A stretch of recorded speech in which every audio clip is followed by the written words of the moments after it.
While the Chinese government has been carrying out an audacious anti-corruption campaign that has seen some very senior government officials removed from their positions and made to face justice, while others are still being investigated.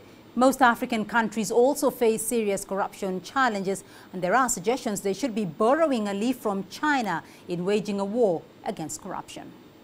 As soon as he came into power, Chinese President Xi Jinping made it clear he was going to embark on a far-reaching anti-corruption campaign. Any doubt as to his determination was shattered as a sweeping campaign brought down a number of high-profile officials. It tells you that the leadership in China is not only looking about economic growth, but is also conscious of how sustainable will that be. Africa is deeply challenged by corruption, especially official corruption.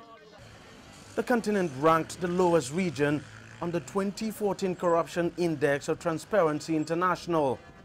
In a recent AU panel report on illicit financial flows from Africa, Nigeria, Egypt and Morocco topped a list of 10 African countries with monumental illicit transfers dating back to 1970. Lawyer G.T. Ogunye says while African countries have the right laws in place to fight corruption, they lack the political will to enforce it. He says they need to turn their attention to the East. Developing countries, and in particular Nigeria, that looks to the global north, Western countries, for models, for standards, for precepts, for guidance. We will urge a balancing in the act of looking.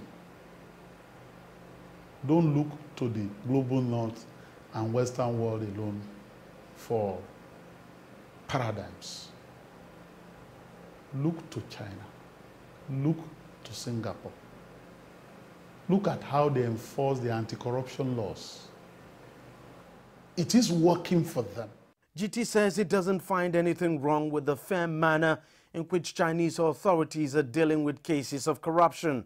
Given the population of that country, if few were allowed to be corrupt and to take the resources meant for the generality of the people and corner these resources to the detriment of the majority of the people, of course, there will be bedlam in that society. And so their uniqueness in enforcing their own law in their own way ought to be looked at with a lot of attention and respect. Corruption is surely a big headache in Africa. Some analysts say it is the single biggest hurdle most African countries would need to scale if they hope to achieve their true potential. China may be setting the example, but whether African leaders can muster the political will to individually and collectively wage the war against corruption remains the big issue. Deji Badmos, CCTV, Lagos, Nigeria.